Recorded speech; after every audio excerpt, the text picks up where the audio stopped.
C.O.D. It's like K.O.B. inside MSG. So like we top seed, old school's top speed. Pimp slap left hand. Is that hoe gon' bang? Is your bitch gon' gang? Is your nuts on swing? That's pinning who they attached to. Pistachios and bag moves. Took my head up out my moon to be the sun and hoop in glass shoes. Cash, back up on that ass. Season dose, I'm off that gas too. Coming no warning, Jack kamikaze. Bloody, battered and bruised. Adrian, life been rocky. Third act of my saga struggle didn't break me or stop me. Dressing like I like my hair real drippy and sloppy. Draped up and dripped out. Put my money where I be talking about to move to H-Town and motherfucking burn it down. Henry tried not bot. Optimal prime. I'ma still be in that to the day that I die. Wow. It's your boy, P. Henry Trotter the Fourth, aka Home Run Trot, aka Casino P, aka Mr. Lone P, aka Mock Tube, aka Quinn with the pen and with the lens, aka Spike P, aka Fat Hope Fred, aka Frederick _ Thugless on your IG, aka PhD, aka P. Gaboo. Welcome to Lunes Agosto Day Ocho. Today my auntie birthday, man. Shout out to Aunt Chi Chi. Love you dearly. But welcome to Give Me Some Headlines, Season 2, Episode 67. As you can see, I got them howling cows behind your boy. But it ain't no motherfucking herd if I ain't running with the other lead dog. What it do, man? Boy, C.O.D. the Cato Boy music. You know what I'm saying? How my level sound, dog? Am I coming through loud and clear? This is a CODMD operation. You feel what I'm saying? On Season 2, Episode 67. Give me some headline. Big dog, how you feeling? Man, it's great, man. It's Happy Monday. Folks always complain about Mondays. Mondays always done treated me well, bro. And y'all gonna be feeling real good come Monday night in a few weeks because we got some things afoot here that always happen around about this time of year. But yeah, man, how about yourself, man? How you feeling? What you over there scribing up? Man, right now, man, I'm getting some of this, the non-sexy part out of black, if you know what I'm talking about, for all my black smokers. Y'all know exactly what happened over freaking that bit. But don't bury the lead, man. The audio cast, y'all missing out there week. Pete! Tell the people about your shirt tie combo. What is that, corduroy? I like that tie, man. What that made out of? Yeah, man. It's I forgot where I got these joints from, but it's like this some young lady, back when I was a single person, I was in Joseph A. Bank, and she showed me these joints. Joseph A. stank on you. Yeah, man. And like the bottom of them, you see that thing flat like a sock. Yeah. That's some Christmas shit. Yeah, that's even flyer. I'm glad I asked for myself and the audio cast. Yeah, it's cold-blooded, man. But it's what's that style called? It's ox blood. It's like knitted. It's knitted something, but like it's not like regular cotton. I forget the I'm talking about where it's flat at the bottom like that. What's that style called? You know them skinny bitches. Oh, I have no clue. Oh, I don't know, bro. I have no clue. It's the signature collection of Joseph A. Bank, but it's something knitted. I don't know what I have to look that joint up. Yeah, man, that's fly down. Yeah. I don't get that. Yeah, this the only time I wear ties now. It's back. You're talking about on the show? Yeah, that's the only time I wear ties, man. I ain't worn ties so long. My knot tried to shit on me, man. I started to go with a big preacher tie because you can't really see the bottom of the shit. With the Steve Harvey knot? I was gonna go, yeah, big fat. And the second part of the interior that put some ass on it, butt shots. It was just wobbly the whole way. I had to give up on it, bro. Couldn't Dr. Miami that thing, man. I couldn't fix it no matter what, so I just went half the size not I wanted to. Like even down to where the back wouldn't lay down. The one I did get that was straight, the back wouldn't lay the hair down to where when you tuck it like this, like you can see you can't even see where the back separate when it's done correctly. You don't see where it start and where it end. But like when I tell you, when I folded it like this, you could see the back like over here. You know what I'm saying? I was like, yeah, my OG wouldn't be proud, so I gotta redo that. See, I ain't never been able to do those double knot joints, man. Like they always have evaded me. It's never been a strong suit. So I stick to the old traditional guy.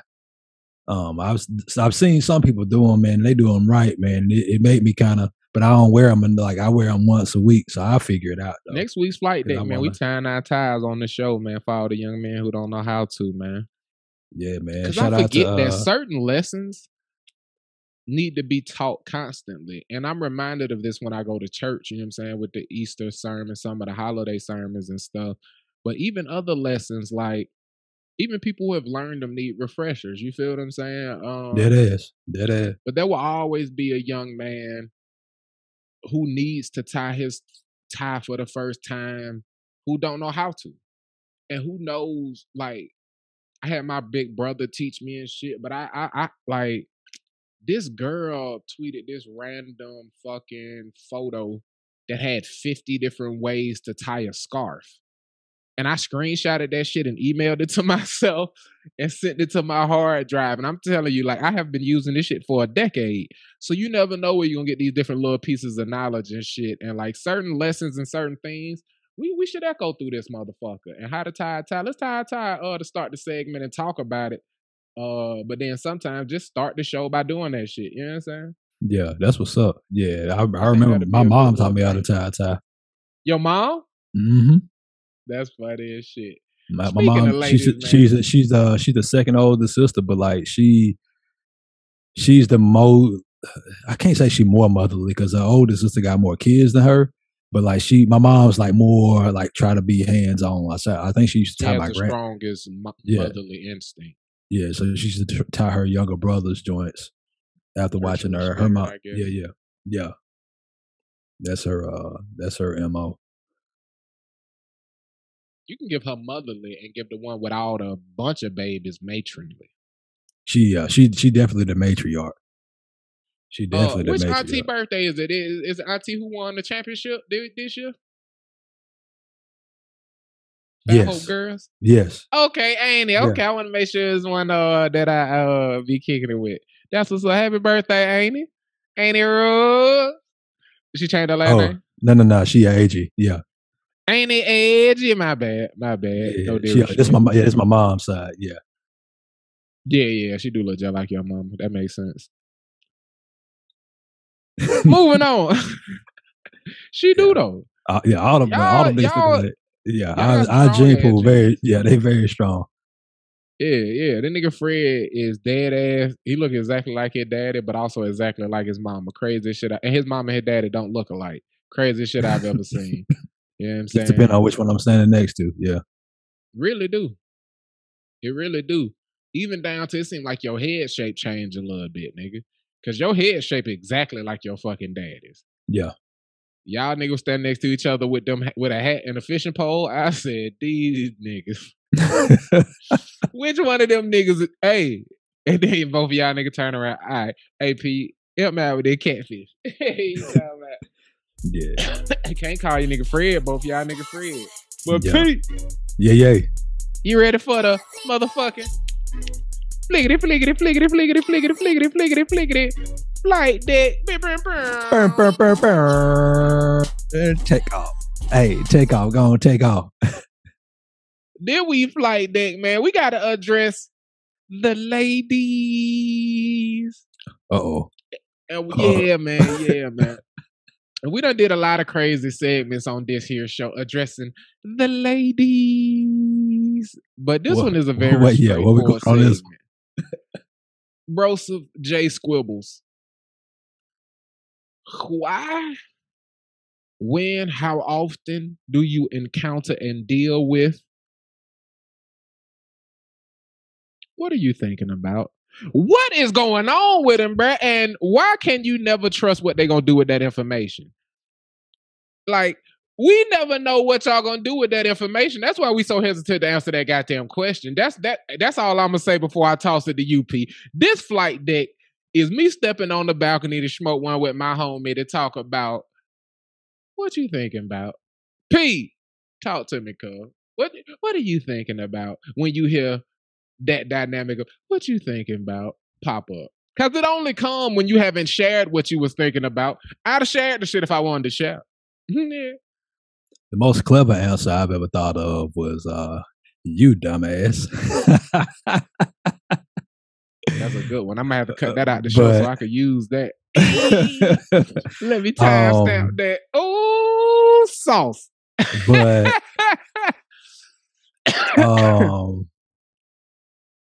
I usually give them something that's very. It seems interesting. I'll be very blunt. My current, you lie. In my current relationship, I've never heard that question. Like, she's never asked me that question. In previous relationships, I'd be lying. I would just lie straight up because I'd be thinking about all type of shit, other women, like just to be completely honest. And wow. But hey, wow. This is a conversation all way. So if we go tell it, we go talk about it. A lot of times it'd be silly shit like hooping.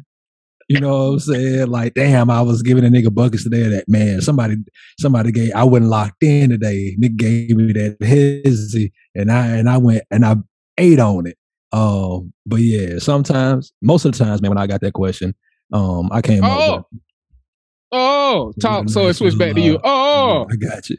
Most of the time, whenever stop yelling. So, I spent a lot of time telling the young ladies something that they wanted to hear. You are talking about them, and then I would talk about, man, I was just thinking about, what we gonna go eat at. Ladies always like to eat.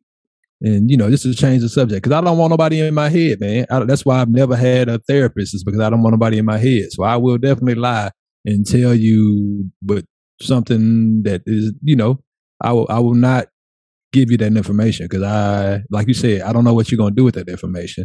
And I obviously don't trust you with it. So I'm not going to give it to you. And that's just how it's going to go. You know what answer I give most often? What's that? None of your goddamn business. That's my favorite answer to give. Because at the end of the day, it really is none of your goddamn business, man. Let me have my privacy. That's true. Don't get mad if I talk about you in my rhymes, because half of all the time that we spend together is mine. The other half yours to do whatever the fuck you want to with. And I'm conscious of that.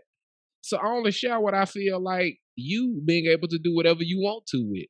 When I'm sitting there silent, if something happened and I don't like that shit that just happened and I haven't shared that thought, it's because I'm conscious that temporary anger can become immortalized memories.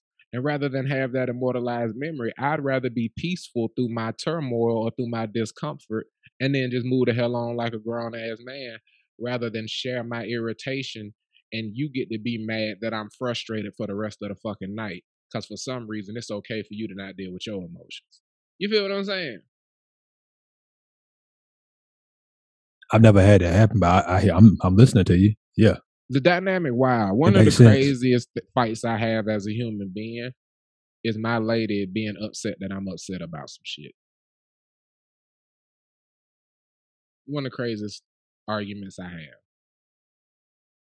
And it's always either I shouldn't be mad at all or I shouldn't be as upset as I am. And it never is just address the thing and let's just move on. Like, think of every time you had something to talk to me about, I evaluated the level of upset you were. And that's what the conversation became. It'd be nonsense. Yeah, that would be. I'm not a person that gets frustrated very often. When talking to the opposite sex, I just don't allow myself to take it there. But that would make me mad. If I was upset about something that had nothing to do with you, and if I just don't feel like talking about it, and I'm dealing with it internally, and I'm being questioned about it, there's nothing makes me more upset than being questioned about something that I'm upset about. If I haven't processed it. Two, if I'm in the process of processing. But I hate being asked questions a lot. Period. So if I'm upset about something, the last thing I want to do is be asked questions pertaining to what's upsetting me. And that's always the instinct, unless I ask you to. Can you help me? Can you help me walk through this? If I solicit your inquisition, by all means, please. But yeah, ladies, I will give you this. I don't like advice, but I will give you a suggestion. Don't give that man don't be inquisitive when there's silence and it's unsolicited. Like don't do that. Let the silence rest, or ask, or be helpful in the sense of, what would you like in this situation? And hopefully that young man has taught you how to love him, so you know how to support him in that position or in that role. Hopefully you have listened when he tried to teach you. Yeah, and hopefully this is reciprocal as well. So we gotta extend with the same courtesy. But you had a point that you wanted to make. Go ahead with that thing, man. Pete, your punk ass been watching on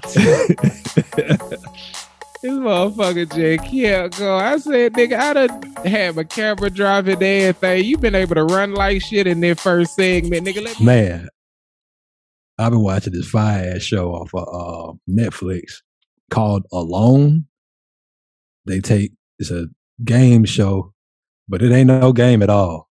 They take 10 people, they drop them in British Columbia in the around a Chilton Lake. And so they drop them there. The prize is $500,000. They drop them all in remote places. You are completely by yourself. They give them, you're allowed to take 10 items out there, and everybody choose different items. And you got to survive in the wilderness for as long as you possibly can. The last person to tap out wins the money. And that shit is fire. Because you just see the decision, because it's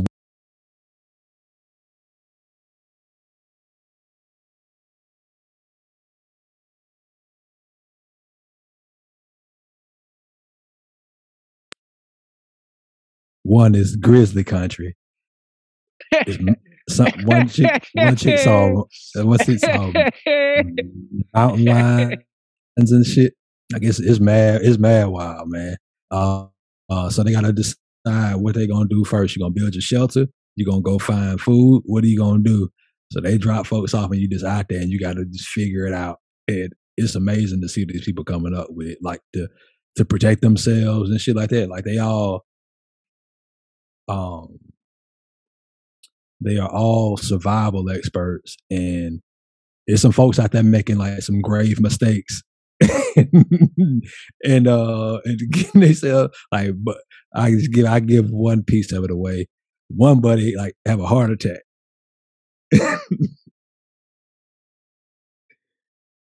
If you talking, okay. My shit was muted on purpose. It's crazy times at the show, y'all. We had some first segment beef, so I got into my producer bag and just tested different shit out. And then I found out I could mute this nigga if I felt like it. I just muted this nigga in the middle of a whole little shebang. And when I tell you, the look on this nigga face, y'all, because he can't hear himself when he talking nowhere. Only I can from the production apparatus. And when he realized it, just watching him respond to it, but keep his bag, like, I can still hear him, but it's just a good time, man. It's funny shit going on. But I've been watching, just like what just happened for the audio cast, some that they would probably process as Stranger Things. You see what I did there? And I actually just finished up season 3. You know, I've been slowly trickling through this bitch for about 2 months now, and I don't really watch a lot of TV. So all I really do is when I do watch TV, this is what I watch. type shit. It's all I watch. And, like, I love Family Guy, American Dad. I ain't watched that shit since like March. Trying to watch Stranger Things. And it's only like 8 episodes a season. I just don't be watching shit for real. But then when I do, I be into it type shit. So, have you seen this shit? I have not, man. I ask you that every week. Yeah, man. I'm gonna keep I have it not new for jumped the on that. show.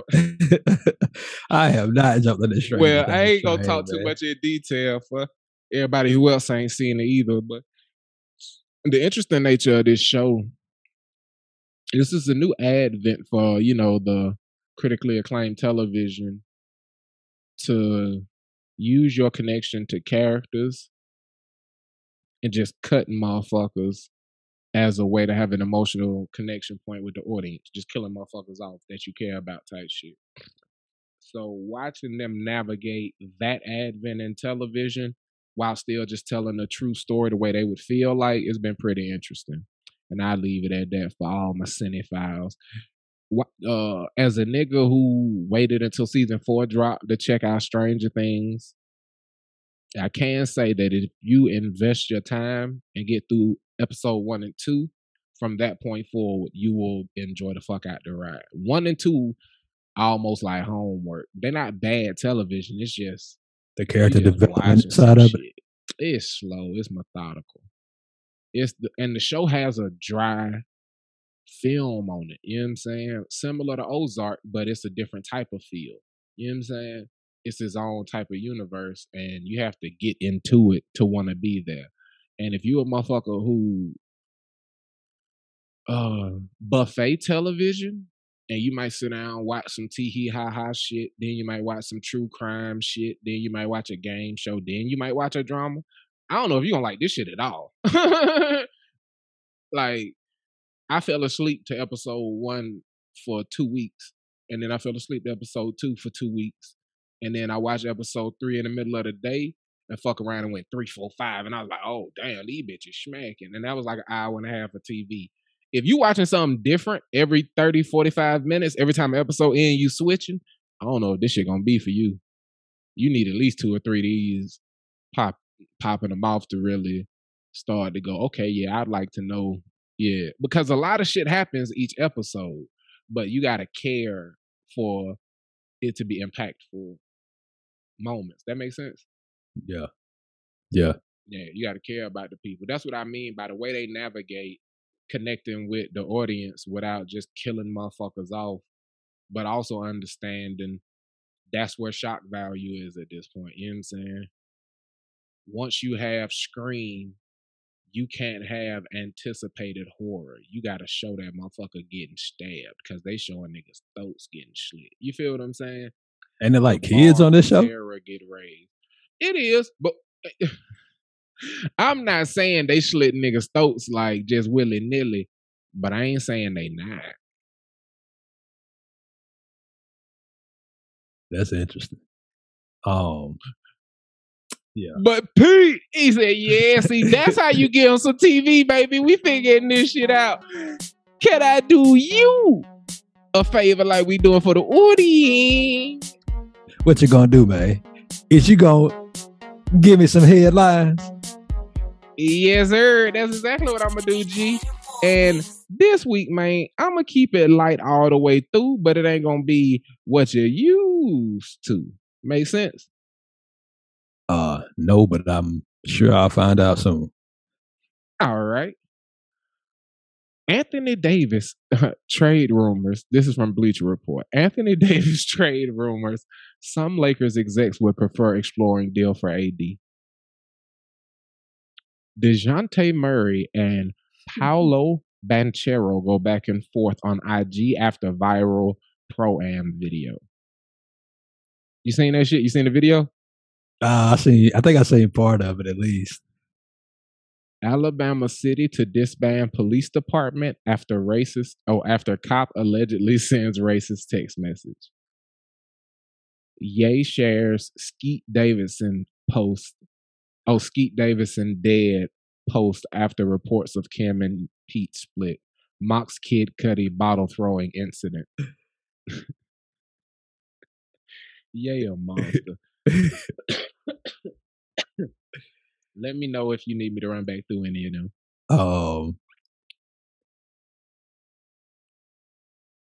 I want to talk about Ye because it's an aspect of this goings on that I definitely want to touch base on after we talk about this actual headline. But let's dive into Ye. Anthony Davis, man, I love him as a hooper, man. Love him as a hooper, man. I hope he when he hooping. I hope that's what my next comment is. I hope that man can be healthy and really show people that he really that guy. DeJounte, he either not getting enough or too much good pussy.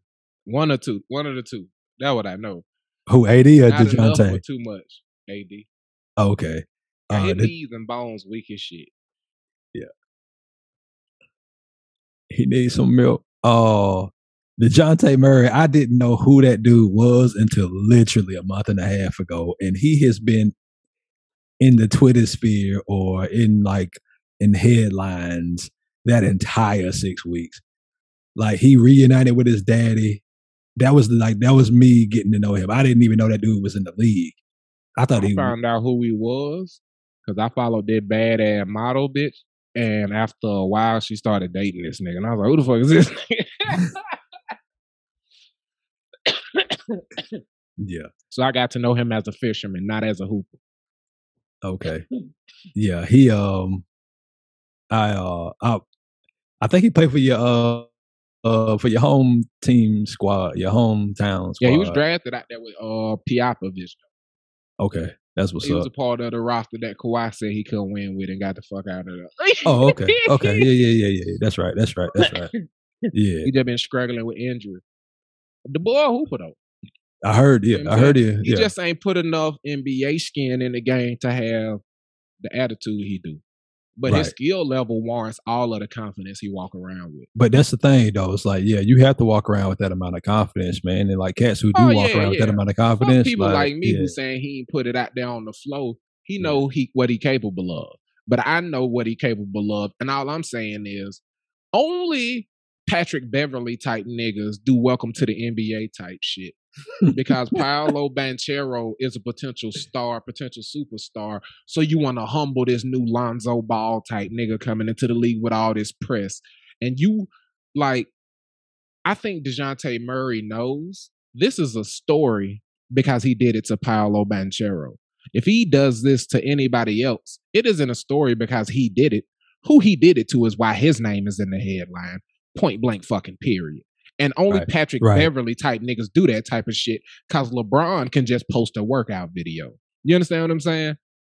That's what's lame about it to me because his confidence warranted. His actions are the actions of a nigga who has his level of resume. His resume ain't shit. His skill level is the shit. You feel what I'm saying? So he acting like his resume. He walking around carrying out Patrick Beverly type job responsibilities.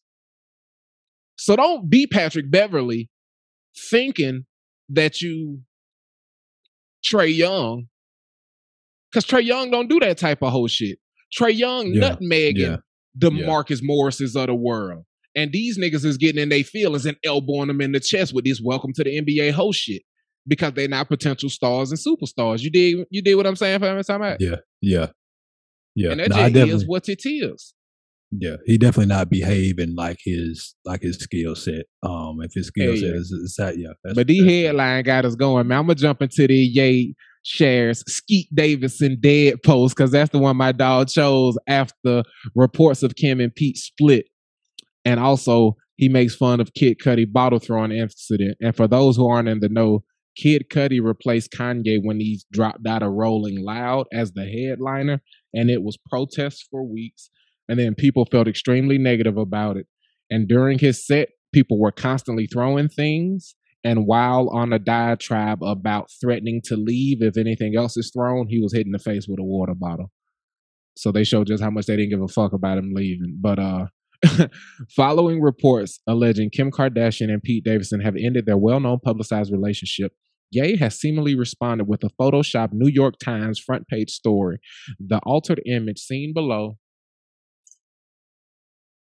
takes break to puff weed includes the playful headline Skete Davidson dead at age 28, which, as fans will note, is reference to Ye's once ubiquitous nickname for Pete.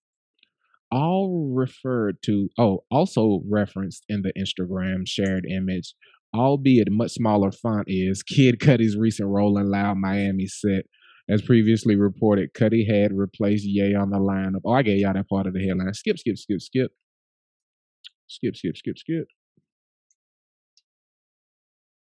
Okay, the rest of this is just summary, and to save time, we'll just share the link to that complex article. It was written by... oh, shit. Trace Cohen or Tracy Cohen. We don't assume gender in 2022, so we'll just write your actual name and let the people decide. I guess not the people decide, but let the people go figure out who the fuck you is. That make better sense? Yeah, that make better sense. We gonna let the people decide what you is, Trace. But nah, that was written by Trace Cohen, either Trace or Tracy Cohen. Thanks for that update on the Ye and Skete beef. Pete, talk to the people. The part about that I love is, man, some people may deny it. The real ones will not. We all had an ex, and we see who they date next, and we just not happy about it. And nobody has been as vocal as Ye has been about it. I'm very prideful. I'm not going to talk about it out loud, but I'm secretly hoping, oh, this going to fail. And nobody feels more validated than Ye right now. And he's showing it. We know he wasn't going to pull no punches, and he was going to let you know how he feel. He was going to be very vocal about it. But that's just always funny, man, to see how cats, especially these celebrities, how they act out, the ones who act out loud about their feelings, like their genuine feelings about things, and especially when it comes to when you have these love triangles or what have you, like especially for him, because like he got multiple children with this young lady, and like they've had a very public relationship in their past, and like they went through like their whole... all her relationships were public. That's true.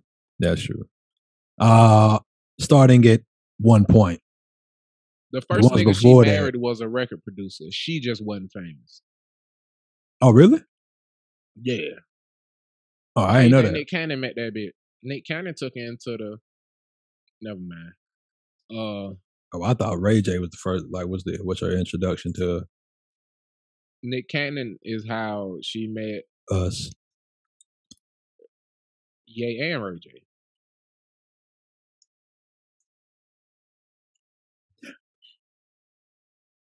We can move. We got to give. I was about to say we got to give Nick Cannon more credit for his impact on the culture. Like I always hear his name involved in something. And he been a lame, and people like upset about, and people been upset about Nick Cannon and his willy-nilliness, for lack of a better word. Women trying to act like Russell Wilson ain't a square all of a sudden. No, women trying to act like niggas like Nick Cannon ain't lame all of a sudden. Yeah, they is, but niggas have always known that lame and square niggas. Oh, I'm sorry. That was get more bitches than cool niggas who don't have their shit together. That no was more of a no with a question mark at the end. That's a no way. That's what they saying. They know. Yeah. Talking about some. How y'all trying to say Russell Wilson is square? How y'all bitches trying to act like y'all don't prefer Future? We gonna move on. But what else you had to say about Ye? These hoes be playing games. You feel me? Even Ye walk around with the back then they didn't want me, now they all on me attitude. That's why he dog women the way he do. I'll tell you this, they wouldn't care if he wasn't Ye. So he act like he Ye. Everybody play games, bro. Like this is all, like everything that we do is a game. Like literally everything we do is a game. And people who say they not playing games, you're lying. You're not lying to us. You're lying to yourself. Because it's all like life is a game, and everything. If you're playing a game, everything within it is a game. Now, what you may not talk to them. The players, they may change, but the game remains the same.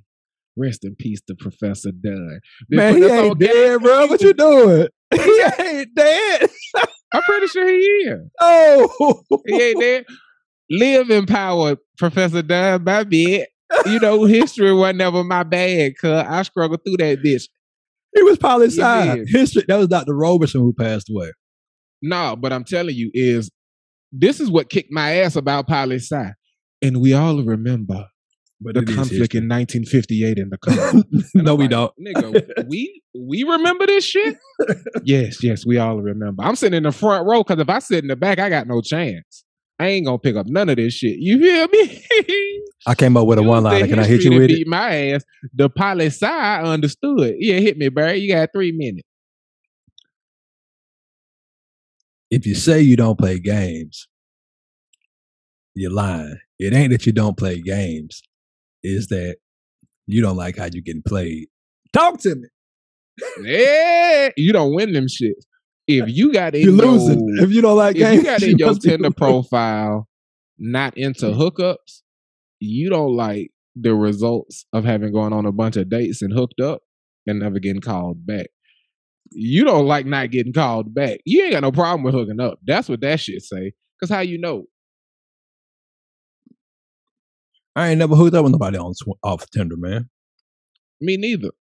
But I know this from talking to him. I ain't never got no buns off Tinder, man. And this guy's out here getting no buns.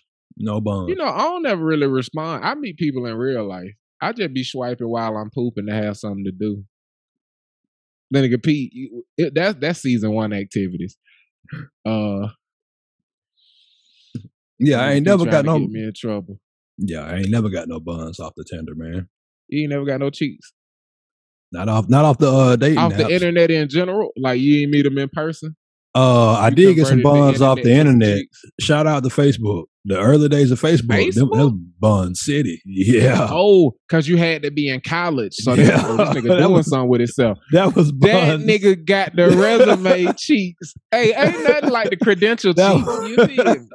That was Bun City, boy. Hey, that might be next week's flight deck. This a teaser. Next week's flight deck. The early days of social media.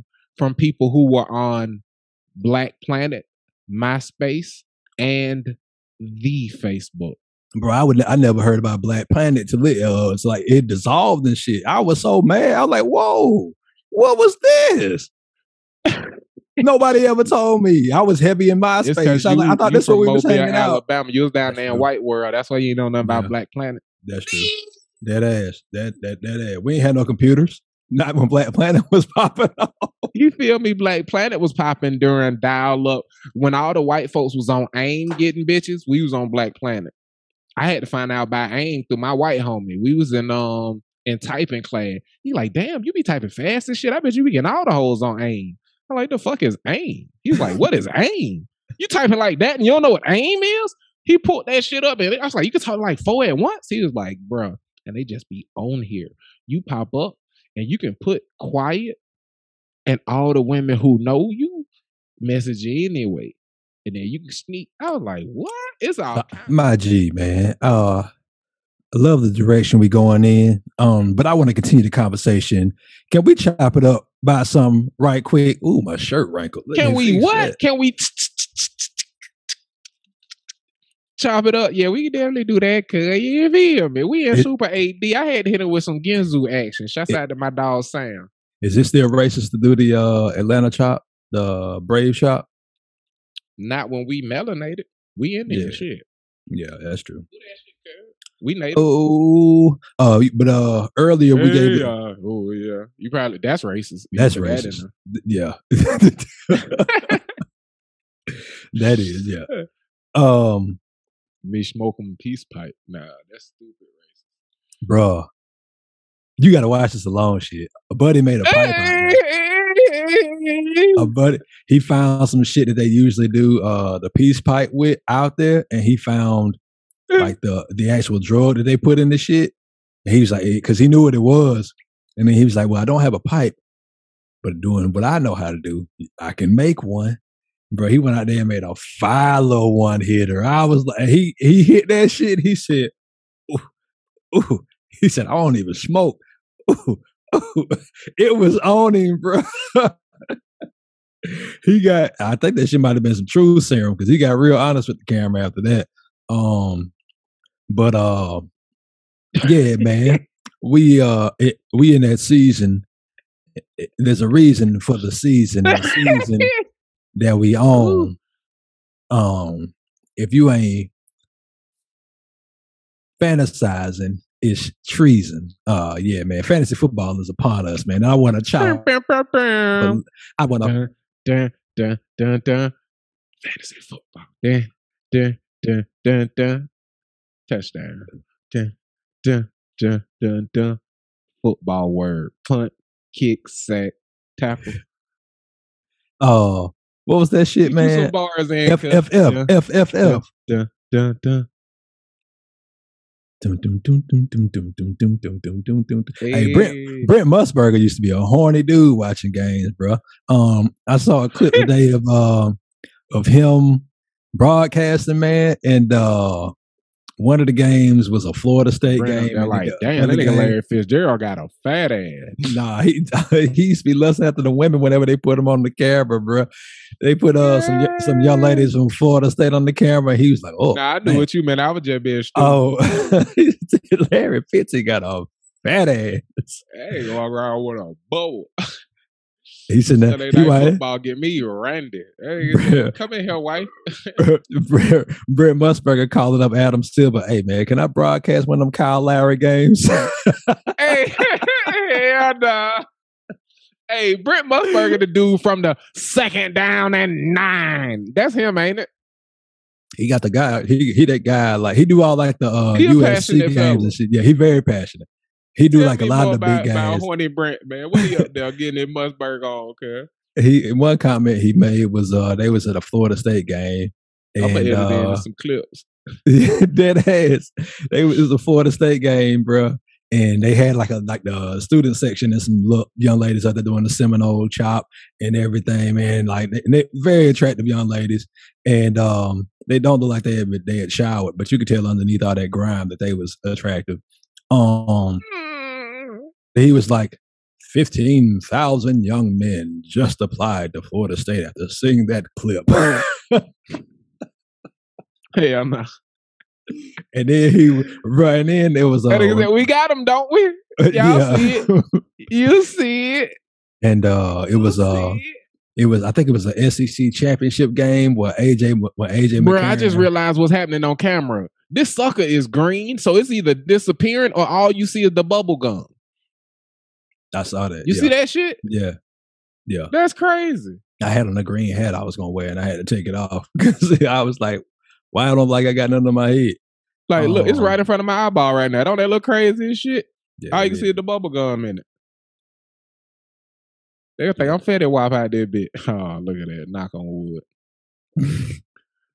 But yeah, man, we tripping. Hey, this is a chop session for real, dog. This the type of conversation nigga have while they watching football. When y'all wonder why we be coming home just exhausted, we just be done had a good ass time. Ain't no telling where the conversation go.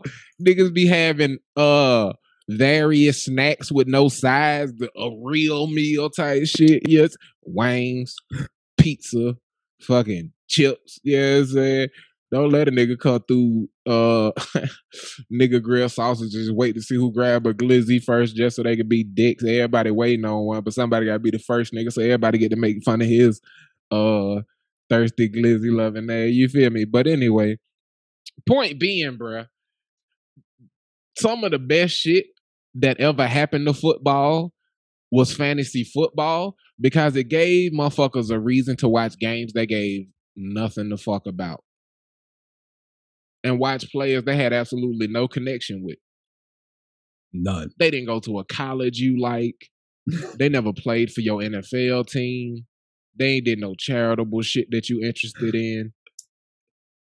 You seen this nigga last 12 weeks and last year's total numbers, and you thought he was a good pickup on the waiver wire, and he fucked around and saved you 1 week. So now you got a loyalty to this random motherfucker who living his dream and has spent his entire life working to this moment and has 50 niggas who picked him up on their team who watch him and love him like he is they fucking diamond in the rough that they picked in the 6th round of it. Like, they love this motherfucker and have a connection, and they rocking their jersey and would never have a connection to this player without this fantasy football shit. And this shit's so fucking funny, bruh, because like to this day niggas can't tell me shit about Cole Beasley. I listen to Beast Things 2 times a week just so my nigga rap shit get streams, cuz. I know I can't tell you nothing about Cole Beasley. I had a whole beef with Cuz last season, and you just wouldn't let me have Cole. This is just Fred. So this is just P talking about this shit now. Come on, this ain't me. you did play not that shit, bro. I'm not like Cole, bro. But P is my fantasy football aficionado. And when we got derailed on a crazy conversation, he was trying to remember what we called our fantasy football section last year. And it's a reason it's a chop session. It's because I couldn't figure that shit out. It was a bunch of F's. Fantasy football was in there somewhere. What was the third F? I don't know. It was freedom. I don't know. Freedom. It had to be, man, if it was show related. Fantasy Football Funhouse. It was 4 F's. And Fred was in there somewhere. Nah. But anyway, man, because he the tech expert, you feel what I'm saying, on this motherfucking fantasy football shit. And he can look at a spreadsheet and tell you which receiver you should actually take number 1 overall. Having seen what was going on last year, what do you think the top 5 draft picks in the rankings for 2022 draft projections look like? They are all wide receivers. Pete, give me your top 5 in the projections in P world. I don't care what list you looking at. We going off of Jeff Ratcliffe for FTN Fantasy. We going off of his list. So if you've done a little bit of research and everything, even if you're looking at something cool, who do you think the top 5 to watch will be? Get them to me, and I'll tell you how close they line up to this. Because I'm very surprised by what I see. I'm gonna give you some guys, man. They may or may not be on that list. This is just from my own personal research. And what I believe. Get 5. I don't want to hear no honorable mentions. Okay, that's what's up. Bet.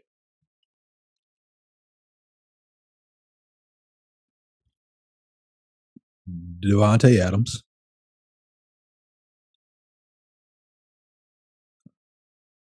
Alvin Kamara,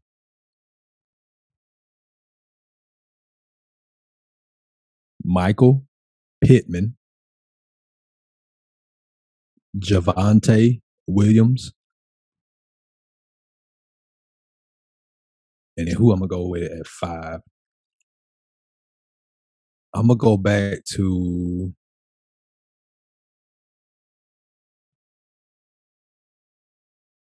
the easy thing is Pat Mahomes, but I'm not gonna do that. I'm gonna go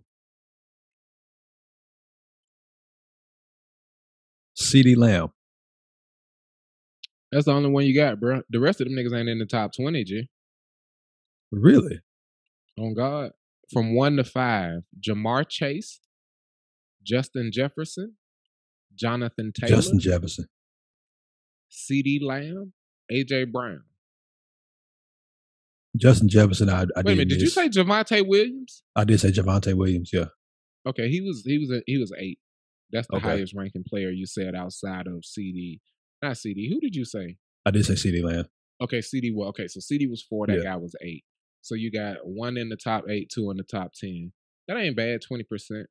But so I did Jamar Chase. Devontae Adams is 14, cuz. He hooking up with his college quarterback. Yeah, I don't understand. Think he not gonna be as productive? It must be that. It must be the O-line out there that they don't believe in. Like, that's the only thing that I can really think of. I know a lot of people don't believe in. I know a lot of people believe in David Carr. I like David Carr. He got. I think he got that dog in him. I see him as a less talented Matthew Stafford, a guy who's underestimated because of what his team has done. His actual talent is crazy.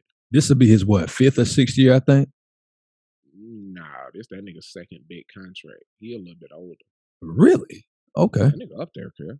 This is second fat contract because they were talking about not extending him when they fired old Chucky. They had to keep some stability. And they went to they both went to him and Devontae went to Fresno State, right? I think that's where they went. Yeah, I think that's where they went. Yeah, man, I like him. David Carr, that shit said Google error. Oh, okay, they knew that ain't who I needed. It's Derek Carr.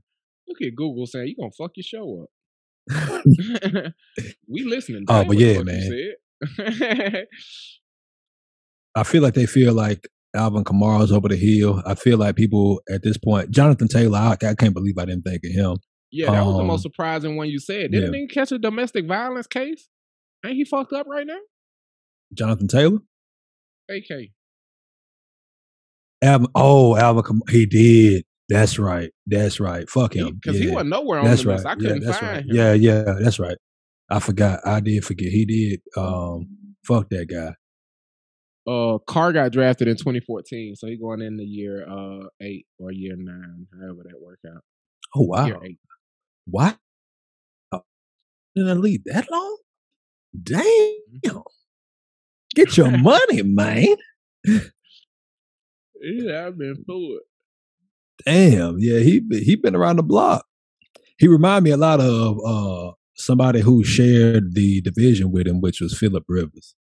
A gunslinger through and through. Like he gonna try to force that, not force it into tight coverage, but he gonna try to make some throws because that's just what they gonna do. But I like guys who go for that. I like guys who go for it like that, man, who don't play it safe. Okay, it looks like it might not be domestic violence. Conspiracy to commit battery and felony charge of battery resulting in substantial bodily harm. He was not present for the hearing in Las Vegas. He attended practice at the Saints facility in Louisiana instead. That's a bold move. So they thinking, he's not gonna be. They thinking he's gonna be suspended. City. Yeah, him and a homie from Kansas City apparently got into it with some niggas. I had to go clarify because I wasn't sure it was domestic, and I know that's some niggas can't come back from. And we ain't gonna just give you. I apologize. I'll read you the article and give you. Alvin, I take responsibility for that. I take responsibility for bringing up the notion, but I also take responsibility by going and fixing it. You feel me? We ain't gonna print a retraction. We gonna fix that shit right now. You feel me? Yeah. You talking about? But shit, man. Now that we done gave you the thick of that and a little bit of bitty back on that fantasy football, that's really just a tease. But when we do our big rollout, because we gonna gamble and really show out, you feel me, toward the end of the year. I mean, toward the beginning of the year and get our prediction show together and get our wages. So if you'd like to be a part of the Gimme Some Headlines Fantasy Football League, that will be through the ESPN app, email us at, hit them with that email, P. Gimme, GIMME, some, SOME, questions, QUESTIONS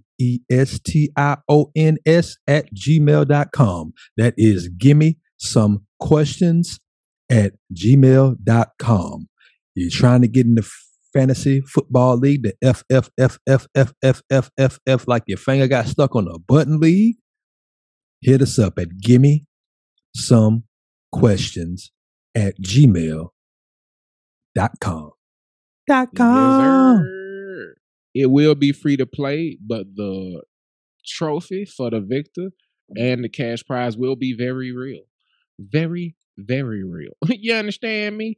And subscribe at patreon.com/give me some headlines. Join the community. The big homie will be the commissioner of the league, and I will be your maestro of ceremonies, aka commissioner, but I'm gonna take the heat. Fuck it, you could take the heat. I take it back. No. Send P all your bullshit because he the one who gonna be making all the decisions, and I ain't gonna be his shield. I'm gonna just let him get smoked. But I'm gonna be doing all the clicking and stuff, so it happened in a timely fashion. But whatever thing you mad about, I have asked P what to do about it. I'm just the person who clicked the button. Send all your hate at gimme-some-questions@gmail.com to P. Henry Trotter IV, because understand that if some good happened in the league, it was C.O.D. And if it's something you hated, it was a Spike P joint. His words, not mine. Pete, can I do you a favor? Because you wouldn't let me do you a favor just then. Man, give me some damn throw your ass headlines. under the throw you under the bus. I'm gonna be like, I'm sorry, y'all. But now rushing touchdowns from quarterbacks is only 4 points. They're gonna be like, what? Take it up with P at gimme-some-questions@gmail. For the sneakerheads, this first story is by Complex. And I fucked up for a second. A complete guide to the Jordan release dates for the rest of the year. This next story, the NBA YoungBoy experience, according to his engineer Jason Cheese Goldberg. Bobby Schmurda says he's not interested in making drill. I won't ever be a minion. Quote. Trayvon Diggs on his critics. They don't know what they talking about. And the last story, Drake pokes fun at tattoo his dad got of rapper's face. Why do you like me like this? What you interested in, OG? I'm interested in a few of those, man. But I want to give you one more, but I don't want you to choose it. Kevin Durant reportedly tells Nets owner to choose between him or Steve Nash and GM Sean Marks. I know you saw it, and it's such an interesting story, but I feel like we'll get lost on that shit. Yeah, we will. We've been giving KD a lot of burn. A lot of burn. Right. Yeah. I enjoy him so much. I told you, he's my favorite villain. He's so good, but fuck it. Let's go to the NBA YoungBoy story, man. I want to hear about that experience from his engineer. It's always fun. Like, we never get to hear engineers' perspectives, man. Like, I don't see a lot of engineer interviews out there, and I hate it because I want to know the person who is in front of the mic is always going to tell you like good things about themselves, because those guys are usually asshats. But I want to hear about the guys who got to sit there and deal with this shit the entire time. Yeah, which are the CODs and the J flame emojis of the world. And this a dude who saw something in this guy early and attached himself to this young man. Somebody who dealt with this person being on house arrest and not being able to come to a studio and needing to come set up album quality digs in his home and be around conflict and potential gun violence and all kind of shit. He had to really see something in this young man to come invest himself in him. You know what I'm saying? So depending on what Cheese motivations is, he could be a very just genuine and loving individual. And his perspective could be one that ingratiated us to a side of NBA YoungBoy that nobody else gets to see, because he outwardly reflects himself as someone who isn't very trusting of many. And this somebody who in his home with him and his babies. You feel me? So, yeah, this story was brought to us by Jordan Rose. Also, we will not assume gender in 2022. So, shouts out to Jordan, whoever that person may be. YoungBoy Never Broke Again is one of the most reclusive, mysterious rappers on the planet. Instead of constantly posting on social media or doing big interviews, his main form of communication is through his music. And that's one thing that he has in common with his engineer, Jason Cheese Goldberg. Cheese is a veteran recording engineer who fell in love with music as a teenager and eventually found his way into audio recording while studying at the Institute of Audio Research and Full Sail University. Shouts out today, advertising ass. From there, he took on an internship at Capitol Records, which gave him a foot in the door to work in studios with big artists. Early on, Cheese learned that the only way to be successful in this space was to hone his ear so he could be able to communicate with artists through sound rather than speech. He heightened his audio linguistic approach, and it allowed him to blend into studio work with artists like Lil Wayne, Kendrick Lamar, Pop Smoke, and eventually forming a very close working relationship with Youngboy. I wanted to give other people confidence to be really good at what they did too. And I think that's one of the biggest things about my relationship with Youngboy.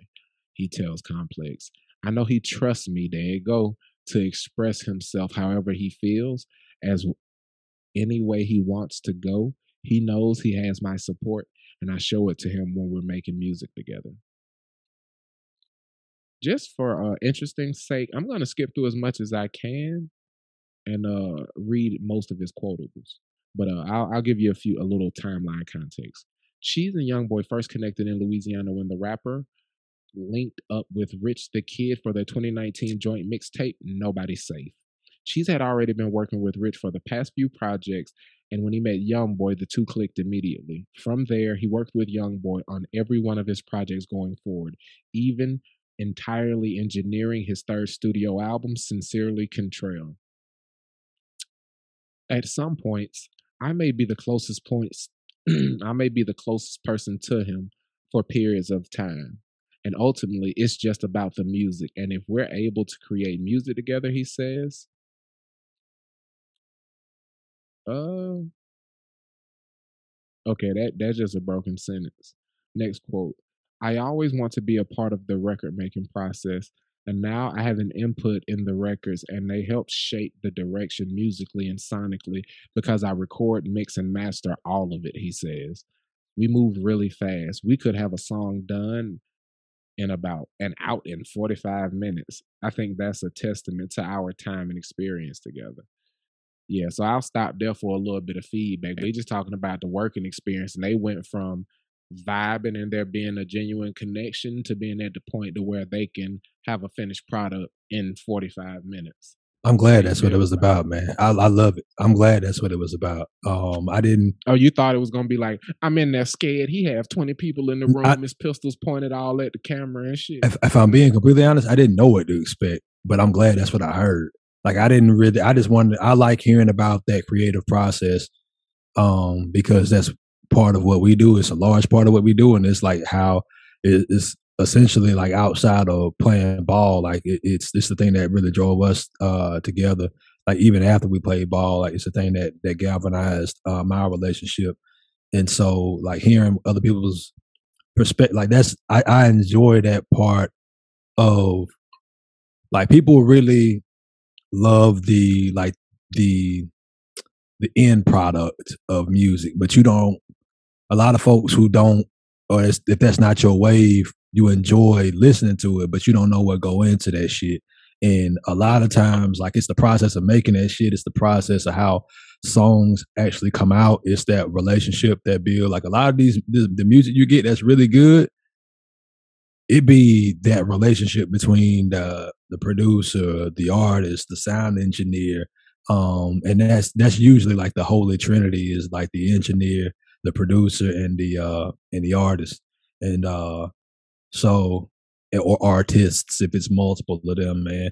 And yeah, like hearing those backstories of how those people got together, because like right now it's some artists out there that's really doing a fucking thing, or it's an engineer out there that's like really doing a thing, or it's a producer out there that's really doing a thing, but they don't have that mesh with the group of people, or they don't have that right mix right now. So like we don't really know who they are. Like they may be in their own pockets where they are respectively doing their thing, but like they may not be in our consciousness because they haven't met that person that's going, like if he don't meet Cheese, like do we know who NBA Youngboy is? Or like are we getting, is he this rocket that he, you know what I'm saying? Like this juggernaut that he is in the game, man. So it's when that shit come together and it worked, bro. Like when the Migos really jumped off, man, when we was getting not that their music now isn't great, but like when they was really jumping off, and like that when they started building their stickiness up, and we started getting those early tapes, man, like RYRN2 and shit, like hearing that production with that engineering with those artists, like that shit it was nothing. Like everything that I was getting from them at that time, I was trying to listen to it, bro. And Thugger, like them early Thugger tapes, when you get those early Thugger tapes, when you get that Metro and you start hearing all them South Side, London, and so like when you hear those certain producers get on the track, bitch. I used to love hearing that shit. I done in my lifestyle, like you hearing all that shit and like that, and that was 10 years ago. Like the first song I ever heard from Thug, you know who brought Thug into my consciousness? Rich Homie Quan. Rich Homie Quan brought Thug into my. I was like, man, who the fuck is this nigga? And I just, it was that. What song was it? Get the fuck out my face was the name of the song. I was working out. I was in the gym. I ain't gonna lie, man. Thug did it all by himself for me, man. The first shit I heard was I'm a Stoner. The first shit I heard that I liked was Slime Season 2. And when I say every fucking song, bruh,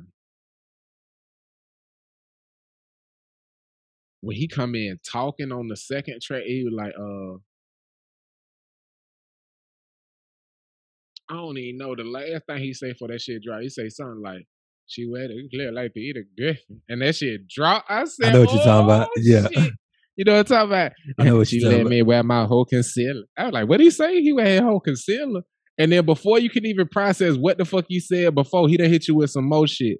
And it's so communicative and it's more about the sonic nature of it, connecting with the beat, the notes he's saying the shit in. And I'm like, this nigga communicating without saying shit. And then when you finally start understanding what he's saying, you're like, oh, this nigga rapping. And I'm like, okay, I see what he up to. To this day. I'm along for the ride. To this day, me and Shawty don't agree. What song is it? Horses don't stop. They keep go. Hustlers. I think it's hustlers. She think it's horses. She said he's saying horses, and it makes sense. And I was like, he's saying hustlers, and that also makes sense. I was like, and we've gotten to the point now where we both like, hey, two things be true. It's this for me and it's that for you. You think it's hustlers? I'm in Camp Shawty. Nigga, hustlers don't stop. They keep going. Yeah, it sounds like hustlers, no? Bruh, horses don't stop. They keep going. You can lose your life, but it's going to keep going because you can't beat a dead horse. His music mean whatever the fuck. And this the thing. He said this shit. My music mean whatever the fuck you want it to mean. The hustle never stopped. Like it could be operate on that artist to be interpreted, not to be explained mentality, like that Shakespearean, Van Goghian, fucking that type shit. You feel me? You said hustlers? Yeah. He don't speak about hustlers in the third person. He speak about them in the first person. Horses is exterior to him. Hustlers is Thug, nigga. He's speaking. Yo, come on, man. People definitely speaking the third person. Real quick. Go ahead. I wish we had a live poll we could do right now. GSH Season 2, Episode 67. What do you think, community? Google on your side, cuz. Let's go. And nigga, Google be knowing this. Don't stop. They keep going. Yeah. You can lose your life, but it's going to keep going. Why not risk life, but it's going to keep going? When you die, somebody else was born, but at least we got to say, we ran out of money. Yeah. That shit's spiritual, bro. That shit's spiritual. I fuck with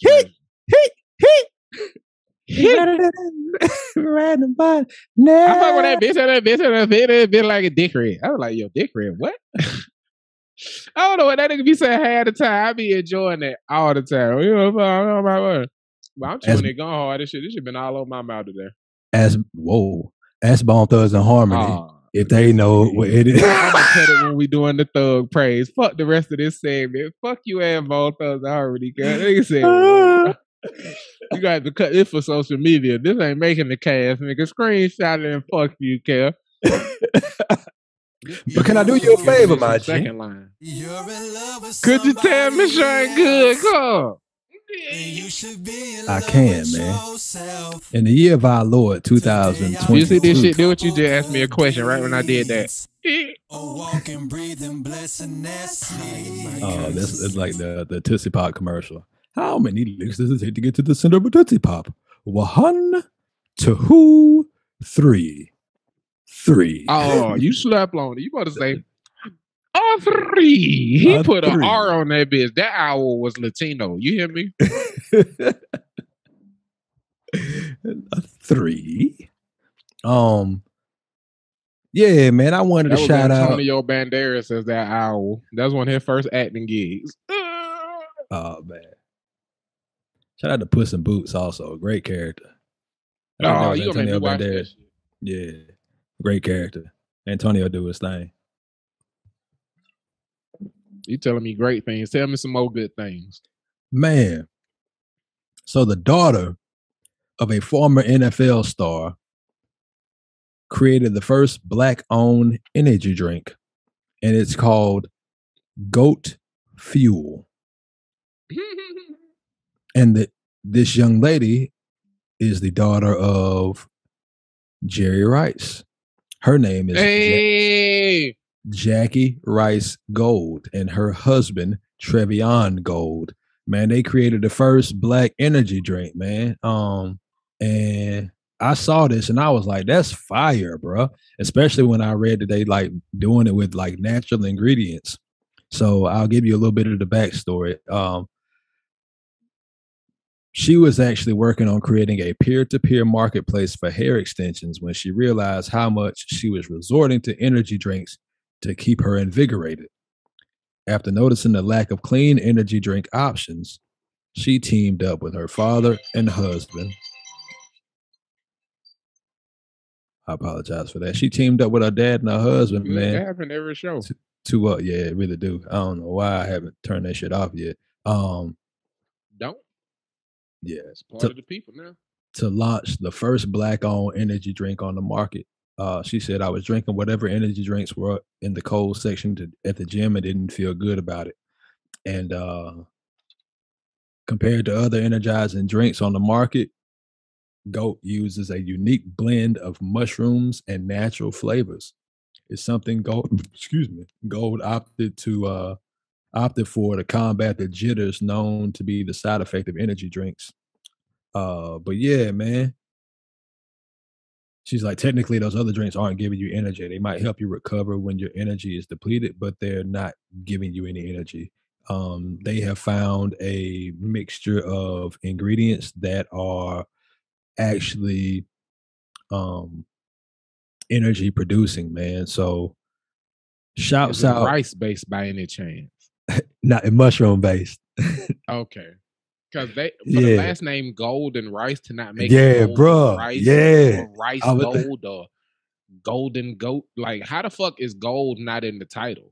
Yeah.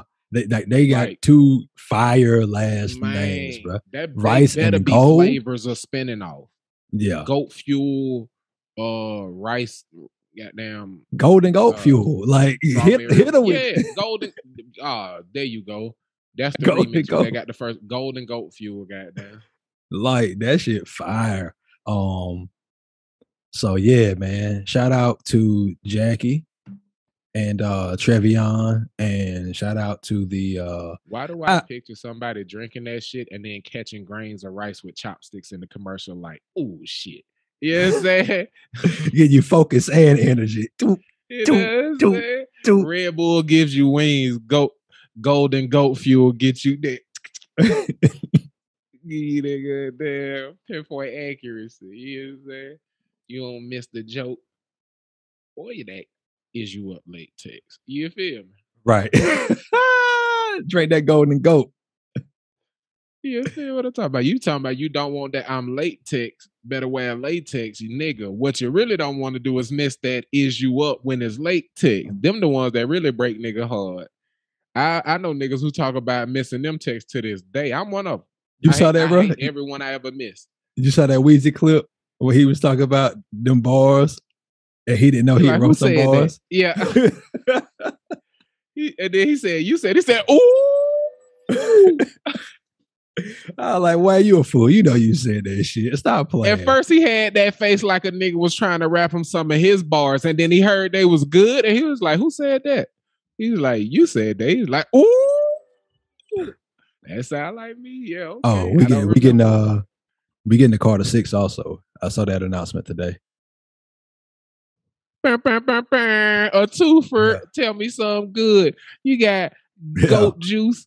You got goat fuel energy drink by the Rice Gold young lady and her husband. And then you got the Carter 6 coming. Ooh. He didn't have to apologize for the way. He just bring that thing out of nowhere. Yeah, he was sitting in the back of like a Rolls Royce or a Maybach or some shit, bro. And like it had like third row seat or something. I was like, he fit his whole camera crew in there and everything. And he stood up and walked to the front like with a camera. And he little as shit. Now why you got the big ass vehicle? Probably because he little as shit and he wanted a lot of room to spread out. I never had an appreciation for how larger than life Lil Wayne was until Lil Uzi Vert came on the scene. Because that young man is a rock star, but he is tiny as fuck. But he is Lil Wayne size though. Lil Wayne carried himself like a giant. And it don't have nothing to do with his stature, his weight, or his height. Right. That's what I mean. And that wasn't to minimize Uzi. It's because I am not saying he on Wayne level as far as what he's done musically, but I'm saying as far as superstar, somebody who got it, who a bad motherfucker, he fit the description. Well, he ain't had no OG. He didn't come in with a group. He came in and put in the work. You know what I'm saying? DJ Drama hid in the background and didn't even go, this is my artist. You know what I'm saying?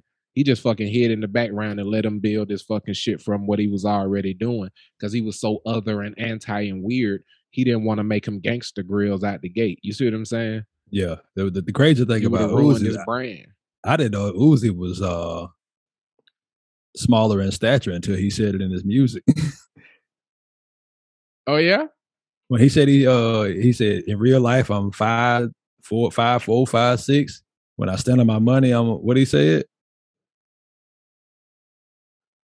It's in the beat that he got from K Camp. Something Paradise.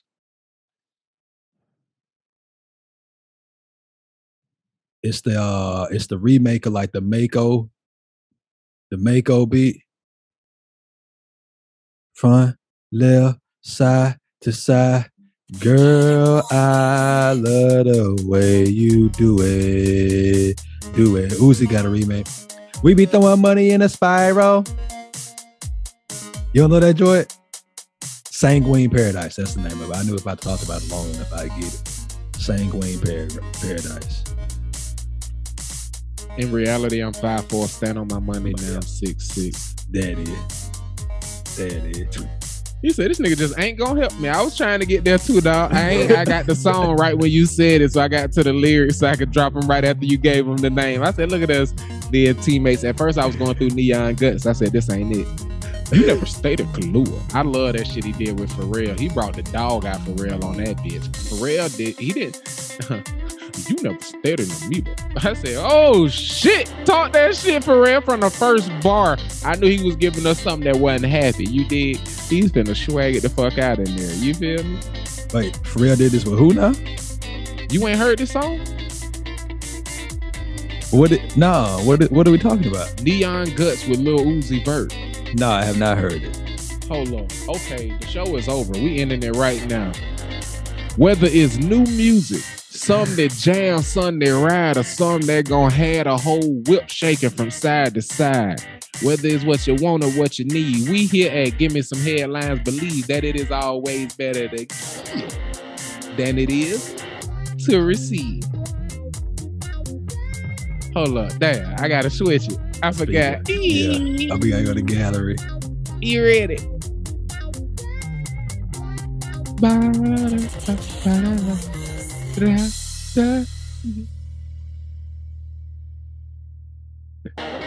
Eee!